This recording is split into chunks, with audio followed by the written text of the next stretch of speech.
श्री परमात्मने नमः। अथो चतुर्थोऽध्याय ज्ञान कर्म संन्यास योग। श्री भगवान उवाच इमं विवस्वत योगं प्रोक्तवानहमव्ययम् विवस्वान्मन मे प्राह मनोरिक्षा कमे ब्रवीत्। भगवान कहिले मु एही अविनाशी योग सूर्य को कहिथिली। सूर्य निजर पुत्र वैवस्वत मनु को ताहा कहिथिले। मनु एवं मनु निजर पुत्र एवं परं परा प्राप्त मिमं राजर्षयो विदुः सकाले नेह महत योगो नष्ट परंतप। हे परम तप अर्जुन एपरि भावे परंपरा प्राप्त यही योग राजर्षि माने जानथिले, किंतु ताहापरे सेही योग बहु कारणरू पृथ्वी लोकरे लुप्त प्राय होई जाइछि। सैवायं मया त्यज्य जोग प्रोक्त पुरातनः वक्तोऽसि मे सखातेति रहस्य होतनुमम्। तुम्हें मोर भक्त एवं प्रिय सखा तुम से ही पुरातन जो ही आज मु तुमको कहीदेली, कारण यह है अत्यंत उत्तम रहस्य अर्थात गुप्त रखिबा योग्य विषय। अर्जुन उवाच अपरं भवतो जन्म परं जन्म विवस्वतः कथमेतद्विजानायं त्वमादौ प्रोक्तवानिति। अर्जुन कहिले आपणक जन्म तो अर्वाचीन एवं होइछि एवं सूर्यंकर जन्म बहु पुरातन अर्थात कल्पर आरंभ होइतिला। तेणु आपण कल्पर आरंभ यही योग कहीदेले मु किपरि बुझिपारिबि। श्री भगवान उवाच बहूनि मे व्यतीतानि जन्मानि तव चार्जुन तन्यहं वेद सर्वाणि न त्वं वेद परन्तप। श्री भगवान कहिले हे परम तप अर्जुन मोर एवं तमर अनेक जन्म अतिबाहित हो सारी तुम्हें से सब को जान नहीं, तो मु से सब जानी। अज्योपि सन्नवायात्मा भूतनामाश्वरोऽपि सन् प्रकृतिं स्वामधिष्ठाय संभवाम मामया। मु अजन्मा एवं अविनाशी स्वरूप हेले मध्य एवं समस्त प्राणी मानकर ईश्वर होइथिले मध्य निज प्रकृति को अधीन करी निज जोगमाया बल प्रकट होता है। यदा यदा हि धर्मस्य ग्लानिर्भवति भारत अभ्युत्थानम् अधर्मस्य तदात्मानं सृजाम्यहं परित्राणाय साधूनां विनाशाय च दुष्कृतं धर्म संस्थापनार्थाय संभवामि युगे युगे। हे भारत जो जो समय धर्मर अवक्षय हुए ओ अधर्मर बुद्धि हुए सही समय मु निज रूप सृष्टि करता है अर्थात साकार रूप लोकमान सम्मुखरे प्रकट हुए साधु पुरुष को उद्धार करने पापी मान को विनाश करने एवं धर्म स्थापना करने मु जुगे जुगे प्रकट होता है। जन्म कर्म च मे दिव्य मेवं यो वेत्ति तत्त्वतः त्यक्तं देह पुनर्जन्म नैति मामेतु अर्जुन। हे अर्जुन मोर जन्म एवं कर्म दिव्य अर्थात निर्मल और अलौकिक बोली जो मनुष्य तत्वतः जानी पारंती से शरीर त्याग करी पुनर्जन्म पाती नहीं से मुक्त ही पाई जानती। वीतराग भयो क्रोध मन्मयमाप्नुपश्चित बहवो ज्ञानतपस्य पूतमभामवगत। पूर्व काल भी जो मानकर राग भय एवं क्रोध सर्वथा नष्ट हो जाइथिला भय एवं जो माने मोठारे अनन्य एवं जो माने प्रेम पूर्वक तन्मय हो रही मोते आश्रय करी रही सब भक्त उपरोक्त ज्ञान रूपक सब दया पवित्र होई और स्वरूप प्राप्त हो सारी ये यथा मां प्रपद्यन्ते तंस्तथैव भजाम्यहम् मम वर्मानुवर्तन्ते मनुष्या पार्थ सर्वशः। हे अर्जुन भक्त माने मोते जेपरी भजन करती मु सेमानकु सेपरी भजन करे। कांक्षतः कर्मणा सिद्धि यजन्त इह देवता क्षिप्रं हि मानुषे लोके सिद्धिर्भवति कर्मजा।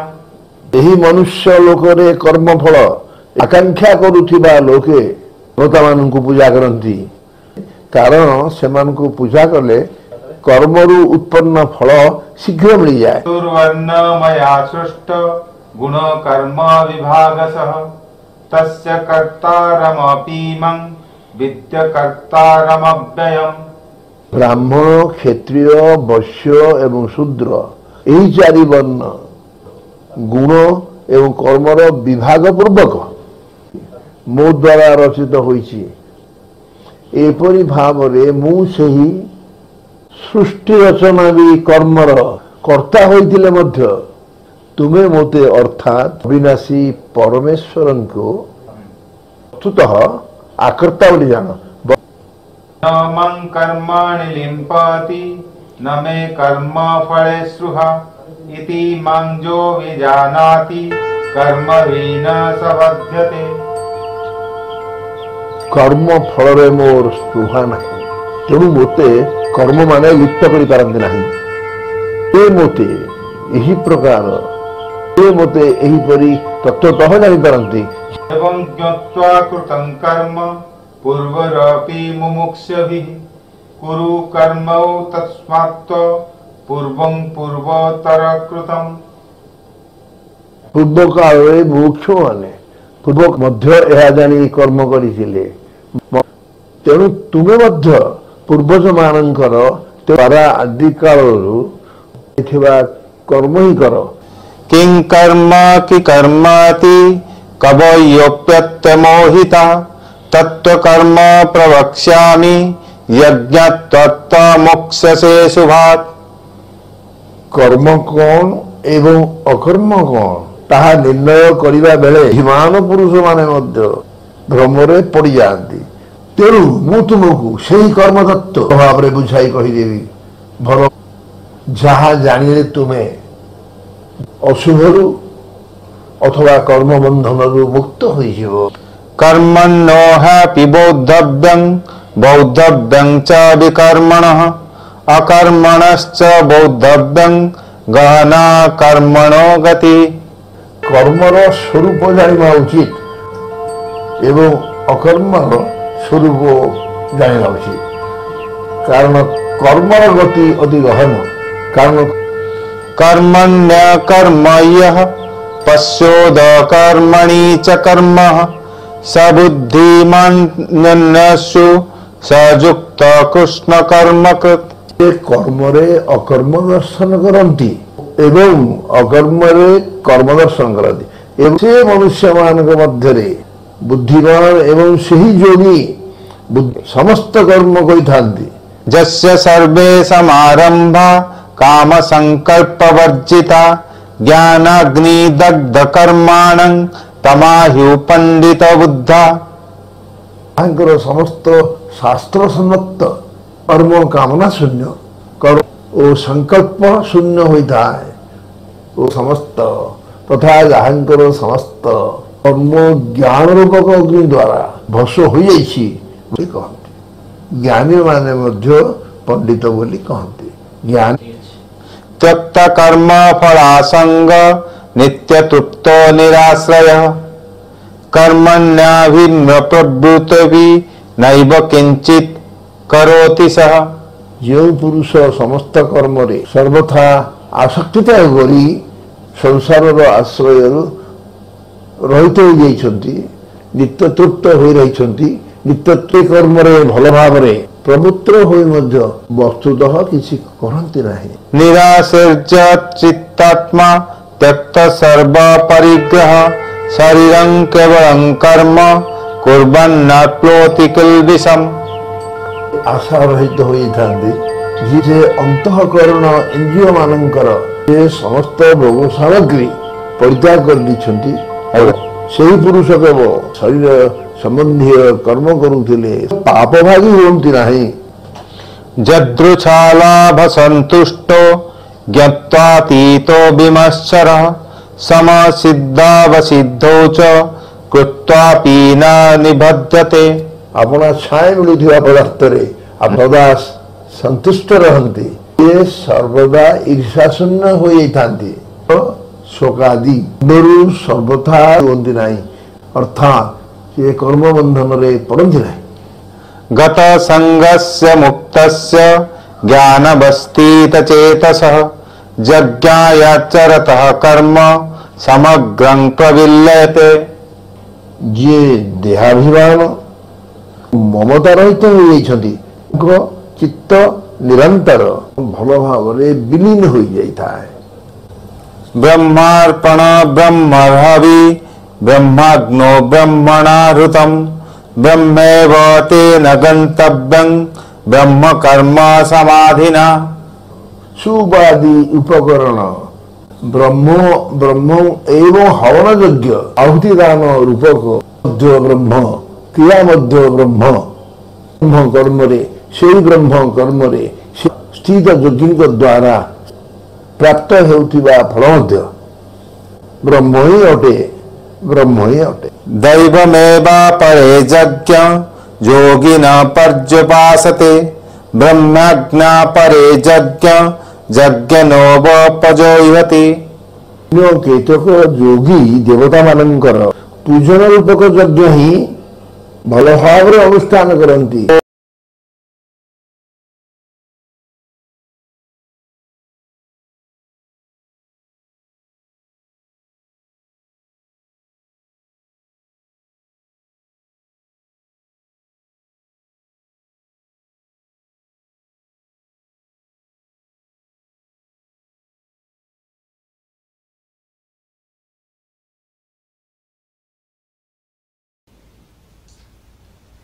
श्रोतादीनिन्द्रियानन्यो संयमाग्निजूयते शब्दादिद्विषयानन्य इंद्रियाग्निजूयते।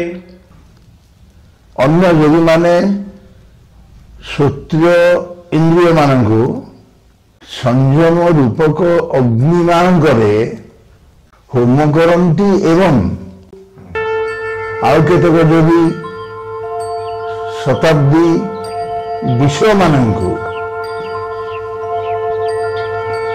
इंद्रिय रूपक अग्नि मानकरे होम करती। सर्वाणीय कर्माणि प्राण कर्माणि चापरे आत्मसंयम संयोग्नो जूयते ज्ञान दीपिके। अन्य योगी माने इंद्रिय मानकर समस्त क्रिया एवं प्राण मानकर समस्त क्रिया ज्ञान द्वारा प्रकाशित आत्म संयोग रूपक अग्नि हवन कर दियंती। द्रव्य यज्ञ तपो यज्ञ योग यज्ञ सतापरे सद्य यज्ञान यज्ञश्च यत संसित व्रतः। केतक पुरुष द्रव्य संबंधी यज्ञ करती केतक तपस्या रूपक यज्ञ करती आउ केतक जोग रूपक यज्ञ करती पुणी अंशादि तीक्ष्ण व्रतरे युक्त केतक यत्नशील पुरुष स्वाध्याय रूपक ज्ञान यज्ञ करते। अपाने जूयति प्राणं प्राणपाने तथा परे प्राणपानागता रुद्ध प्राण यामपरायण अपरे नियताहार प्राणं प्राणेषु जुह्यते सर्वव्योते यज्ञवीतो यज्ञक्षेपीतकस्मसः। अन्य केतक योगी अपान वायु प्राण वायु युक्त हवन करती। सेहीपरि अन्य योगी माने प्राण वायु अपान वायु को हवन करती तथा अन्य केतक नियमित आहार करुथिबा प्राणायाम परायण पुरुष प्राण और अपान गतिरोध करी प्राणी मानकर ही हवन करती। ए समस्त साधक यज्ञ द्वारा अपनाशन कर दियंती एवं यज्ञ ज्ञाता अटंती। यज्ञशिष्टामृतो भोजो यन्ति ब्रह्म सनातनं न्यायं लोकस्तयज्ञस्य कृतोऽन्य कुरुसत्तम। हे कुरुश्रेष्ठ अर्जुन यज्ञ बड़ी थिबा अमृत सेवन करुथिबा योगी माने सनातन परम ब्रह्म परम आत्मा को प्राप्त होता किंतु यज्ञ करुनथिबा पुरुष पाई तो यही मनुष्य लोक मध्य सुखदायक हो पारे ना तेणु परलोक किपरि सुखदायक हो पार। एवं बहुविधा यज्ञ वितता ब्रह्मणो मुखे कर्म जन विधितं सर्वा नेवं ज्ञात्वा विमोक्ष्यसे। आहुरी अनेक प्रकार यज्ञ विषय वेदवाणी द्वारा विस्तारित भाव में कहुछि। से सब मन इंद्रिय एवं शरीर क्रिया संपन्न हुए बोली यहीपरि तत्वतः जानी यज्ञ निमित्त कर्मानुष्ठान कले तुम्हें कर्म बंधन सर्वथा मुक्त हो। श्रेयं द्रव्यमया यज्ञ ज्ञान यज्ञ परन्तप सर्वकर्माखिलं पार्थ ज्ञान परिसमाप्यते। हे परम तप अर्जुन द्रव्यमय यज्ञ अपेक्षा ज्ञान यज्ञ अत्यंत श्रेष्ठ कारण सकल प्रकार कर्म ज्ञान रे परिसमाप्त हो जाए। तद्विद्धि प्रणिपातेन परिप्रश्नेन सेवया उपदेक्ष्यन्ति ते ज्ञानं ज्ञानिस्तत्त्वतदर्शिनि। तुम्हें तत्वदर्शी ज्ञानी मानक निकट को जाई से ज्ञान को बुझ से विनयपूर्वक दंडवत प्रणाम करी सेवा करी एवं कपटता करी सरलतापूर्वक प्रश्न कले भल भाव परमादत्त जानी से ज्ञानी महात्मा माने उनको तत्व ज्ञान उपदेश देवे। यज्ञत्वा न पुनर्मोह मेवं यस्यसि पांडव येन भूत्या न शेषेण दृश्यत्मानोत्तो मयि। जहा जानी तुम्हें आउ एपरी मोह प्राप्त हेब नहीं तथा हे अर्जुन से ही तत्व ज्ञान द्वारा तुम्हें सकल भूतम को संपूर्ण भाव प्रथमे निज ठारे एवं परे मो ठारे अर्थात सचिदानंद घन परमात्मा ठारे देखि पारिबो। अपि चेदसि पापेभ्य सर्वेभ्य पापकृत्तमः सर्वज्ञानप्लवेनैव वृजिनं सन्तरिष्यसि। यदि तुम्हें समस्त पापी ठारू मध्य अधिक पाप करि थाओ तेरे मध्य तुम्हें ज्ञान रूपक नौका द्वारा निसंदेह भल भाव संपूर्ण पाप समुद्र पार हो। यशोदासी समितोग्नि भस्मसात् कुरुतेऽर्जुन ज्ञानाग्नि सर्वकर्माणि भस्मसात् कुरुषे तथा। कारण हे अर्जुन ପ୍ରଜ୍ୱଳିତ ଅଗ୍ନି ଯେପରି ଇନ୍ଧନକୁ ଭସ୍ମୀଭୂତ କରିଦିଏ, ଜ୍ଞାନ ରୂପକ ଅଗ୍ନି ସେହିପରି ସବୁ କର୍ମକୁ ଭସ୍ମୀଭୂତ କରିଦିଏ। नहि ज्ञानेन सदृश पवित्रमिदमीह्यते तस्मद्यशोग संसिद्ध कारणेनात्मानि विन्दति। ଏହି ସଂସାରରେ ଜ୍ଞାନ ସମାନ ପବିତ୍ର କାରକ ତତ୍ତ୍ୱ ଆଉ କିଛି ନାହିଁ, ଆଉ କିଛି ନାହିଁ। ଏହା ନିଃସନ୍ଦେହ କାଳ ଧରି କର୍ମଯୋଗ ସାଧନା ଦ୍ୱାରା ଶୁଦ୍ଧାନ୍ତକରଣ ହୋଇଥିବା ମନୁଷ୍ୟ ଏହି ଜ୍ଞାନକୁ ସ୍ୱତଃ ଆତ୍ମାରେ ପାଇପାରନ୍ତି। ज्ञान बल्लभते ज्ञानं तत्पर संजतेन्द्रिय ज्ञानं लब्धा परं शान्ति मचिरेणाधिगच्छति। जितेन्द्रिय साधना परायण एवं श्रद्धावान पुरुष ज्ञान प्राप्त हुअन्ति तथा ज्ञान प्राप्त होई से अविलंबे भगवत प्राप्ति रूपक परम शांति प्राप्त हो जाते। अज्ञश्च शब्दधानश्च संशयात्मा विनश्यति न्यायं लोकस्थिनोपर न सुखं संशयात्मना। विवेकहीन श्रद्धाविहीन एवं संशययुक्त मनुष्य अमर्थरु निश्चय भ्रष्ट हो जाए। एपरी संशययुक्त मनुष्य पाई इह लोक नहीं कि परलोक नहीं कि सुख मध्य नहीं। जोग संन्यस्त कर्माण ज्ञान संचिन्न संशयम् आत्मवन्त न कर्माणि निबध्यन्ति धनंजय। हे धनंजय, जे कर्मयोग विधि रे समस्त कर्म परमात्मा ठारे अर्पण कर एवं जे विवेक द्वारा समस्त संशय नाश कर सेपरी वशीकृत अंतःकरणयुक्त पुरुष को कर्म माने बांधी पारंती नहीं।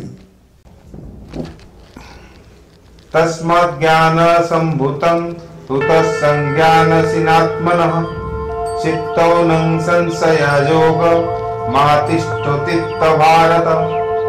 तेणु हे भरतवंशीय अर्जुन, तुम्हें विवेक ज्ञान रूपक तरवारी द्वारा हृदय रे रही निजर अज्ञान जनित संशय छेदन करी समतत्व रूपक कर्म जोगरे स्थित हो जाओ एवं युद्ध पाई ठिया हो जाओ।